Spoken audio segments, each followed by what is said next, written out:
You know what nobody wants to talk about in Washington?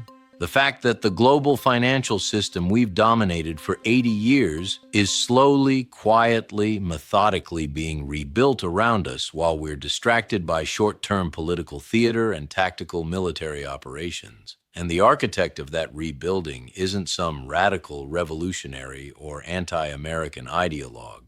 It's Xi Jinping, who understands something about long-term strategic planning that American leadership seems to have forgotten. How to play a game that spans decades rather than election cycles. Let me be clear about what we're actually looking at here. This isn't about China suddenly overthrowing dollar dominance tomorrow morning. This isn't about dramatic announcements or revolutionary changes that grab headlines and trigger immediate responses. This is about incremental, systematic, patient construction of alternative financial infrastructure that gradually reduces global dependence on American monetary systems without creating crisis or confrontation that would force immediate American response. It's probably the most sophisticated strategic campaign in modern economic history, and most Americans have no idea it's happening because it's designed to be invisible until it's irreversible.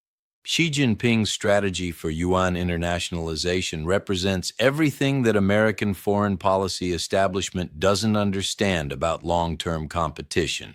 It's not about winning dramatic victories or forcing immediate change. It's about creating conditions where change becomes natural, beneficial, and ultimately inevitable. The goal isn't to replace the dollar next year or next decade. The goal is to create a world where dollar dependence becomes optional rather than mandatory, where countries have choices about monetary systems rather than being forced to accept whatever terms the dollar system offers. That's much more dangerous to American financial dominance than direct confrontation would be, because direct confrontation would force American responses that could prevent change.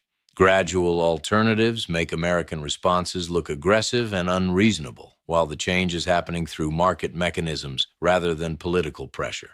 China's approach to yuan internationalization follows the same strategic logic that made their economic development so successful. Start small, build capacity, create mutual benefit, expand gradually, avoid confrontation until alternatives become self-sustaining. 20 years ago, yuan internationalization was theoretical discussion among Chinese economists. 10 years ago, it was pilot programs with selected trading partners. 5 years ago, it was bilateral arrangements that covered specific sectors and regions. Today, it's systematic infrastructure that includes central bank currency swap arrangements, yuan-denominated trade financing, yuan clearing systems in major financial centers, and yuan-denominated commodity contracts that offer alternatives to dollar-based systems. This isn't random evolution. This is planned, coordinated, strategic construction of alternatives that serve practical needs while reducing dollar dependence. And it's working, not dramatically, not immediately, but systematically and measurably. But let's be honest about the current reality, because understanding where we are is crucial to understanding where this trajectory leads. The dollar still dominates global financial systems in ways that constrain Chinese alternatives and limit yuan adoption. Dollar reserves account for approximately 58% of global central bank holdings. Yuan reserves remain around 2%. Dollar-denominated trade represents over 40% of global commerce. Yuan-denominated trade covers roughly 15%, and most of that involves Chinese companies directly. Dollar-based payment systems process trillions in daily transactions. Yuan payment systems handle hundreds of billions, mostly within Chinese sphere of influence. These aren't close numbers. Dollar dominance remains overwhelming by any quantitative measure. Chinese yuan adoption represents growth from essentially zero, but it's still marginal compared to dollar systems. So why does Xi Jinping's strategy matter if dollar dominance remains so complete? Because the trajectory matters more than the current position, and the trajectory shows systematic, sustained, accelerating movement away from dollar dependence in ways that compound over time. More importantly, yuan adoption is happening in sectors and regions that matter for Chinese strategic objectives. Energy trade, infrastructure development, technology transfer, and economic relationships with countries that represent the majority of global population and growing share of global production. China doesn't need to dominate global monetary systems to achieve strategic objectives. They need to control monetary relationships in their sphere of influence while providing alternatives for countries that want to reduce dollar dependence. And that's exactly what's happening through bilateral currency arrangements that bypass dollar systems while creating practical benefits for trading partners. Bilateral currency swaps with over 30 countries that allow direct trading without dollar conversion. Yuan-denominated commodity contracts that offer price stability and currency risk reduction. Regional payment systems that process transactions faster and cheaper than dollar-based alternatives. Infrastructure financing through yuan-denominated loans that support development projects while creating yuan demand. Technology transfers that use yuan pricing and settlement systems. Trade relationships that prioritize local currency settlement over dollar intermediation. Each individual arrangement represents small movement away from dollar dependence. Collectively, they represent systematic construction of alternative monetary infrastructure that reduces the need for dollar systems in growing segments of global commerce. This is how monetary systems actually change, not through dramatic announcements or revolutionary disruption, but through practical alternatives that serve commercial interests while gradually shifting institutional dependence. The China-Russia energy relationship demonstrates how this works in practice. Energy sales that traditionally required dollar clearing now use yuan-ruble settlement that bypasses American financial institutions entirely. Both countries benefit from reduced currency conversion costs and elimination of sanctions vulnerability. The China-Saudi energy partnership shows how even traditional American allies are participating in yuan systems when it serves their commercial interests. Oil sales denominated in yuan that reduce Saudi dependence on dollar recycling while giving China direct energy access without dollar exposure. The Belt and Road Initiative creates systematic demand for yuan financing that serves development needs while establishing yuan presence in financial systems across Asia, Africa, and Latin America. None of these represent anti-American political positions. They represent rational commercial choices that provide practical benefits while reducing dependence on monetary systems that can be weaponized for political purposes. And that's what makes this strategy so effective. Countries aren't choosing yuan systems because they oppose dollar systems. They're choosing yuan systems because yuan systems offer benefits that dollar systems don't provide without political conditions that dollar systems increasingly impose. But there's another dimension to this monetary shift that gets less attention but might be more significant than yuan adoption. The movement toward gold reserves that represents declining confidence in paper currency systems generally. Central banks worldwide are increasing gold holdings at rates not seen since the 1970s. Not just Chinese central banks or Russian central banks, but European central banks, Asian central banks, even American ally central banks. Gold purchases by central banks increased over 400 tons last year, the highest level in decades. Countries are diversifying away from paper currency reserves toward tangible assets that can't be manipulated or weaponized through political decisions. This trend reflects broader uncertainty about the stability and neutrality of paper currency systems in an era where monetary policy gets used for political and strategic purposes rather than just economic management. When American financial sanctions become routine tools of foreign policy, other countries start questioning whether dollar reserves represent strategic assets or strategic vulnerabilities. When European financial institutions get excluded from international systems for political reasons, European central banks start looking for alternatives. Gold provides hedging against monetary system instability without requiring dependence on any particular country's currency or political system. It represents value storage that's independent of political relationships or strategic calculations.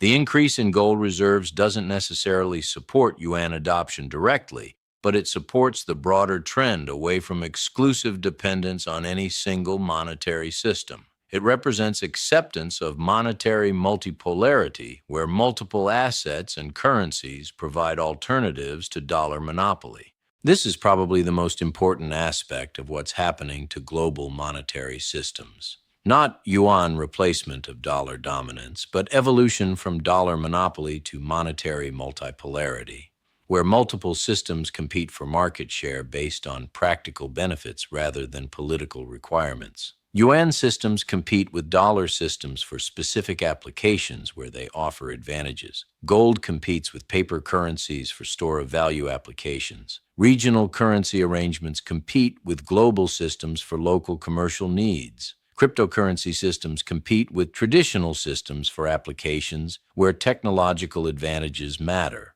The result isn't Chinese monetary dominance replacing American monetary dominance. The result is monetary competition, where countries and companies choose systems based on practical considerations rather than accepting whatever terms dominant powers impose. And monetary competition tends to benefit users rather than providers because competition forces systems to improve services and reduce costs rather than extracting monopoly rents. This evolution toward monetary multipolarity is probably irreversible at this point because it serves the practical interests of too many countries to be stopped through political or economic pressure.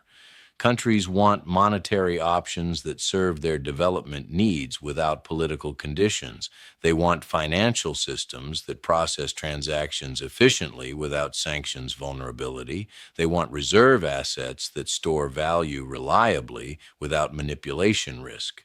UN systems provide some of these benefits in some applications. Dollar systems provide other benefits in other applications. Gold provides benefits that paper currencies can't provide. Regional systems provide benefits that global systems don't offer. The rational choice is utilizing multiple systems for different purposes rather than depending exclusively on any single system, regardless of how dominant that system currently appears. But let's talk about what this means for regular Americans, because monetary system changes affect economic opportunities and living standards in ways that most people don't immediately recognize. Dollar dominance has provided significant benefits for American consumers and businesses over the last several decades: lower transaction costs for international commerce, cheaper access to global markets, reduced currency risk for American investments abroad, the ability to finance government spending through global demand for dollar assets. As dollar dependence decreases globally, some of these benefits diminish. Transaction costs increase when American businesses have to use multiple currency systems. Currency risk increases when international investments face conversion uncertainty. Government financing becomes more expensive when global demand for dollar assets decreases. But monetary multipolarity also creates opportunities that dollar monopoly prevented: access to economic relationships that sanctions made difficult or impossible, reduced vulnerability to foreign monetary policy decisions that don't serve American interests, competition between monetary systems that forces improvements in efficiency and services. The net effect depends on how well American institutions adapt to competitive monetary environments rather than monopolistic ones. If American financial institutions develop competitive advantages in multi-currency systems, multipolarity could benefit American businesses and consumers by giving them more options and better services. If American monetary policy adapts to competitive environments by providing better value and services, dollar systems could maintain market share based on merit rather than dependency. But if American approaches to monetary systems remain based on dominance and coercion rather than competition and service, then American interests get served less well by multipolar systems than they were by monopolar ones. The choice isn't between preventing multipolarity and accepting Chinese dominance.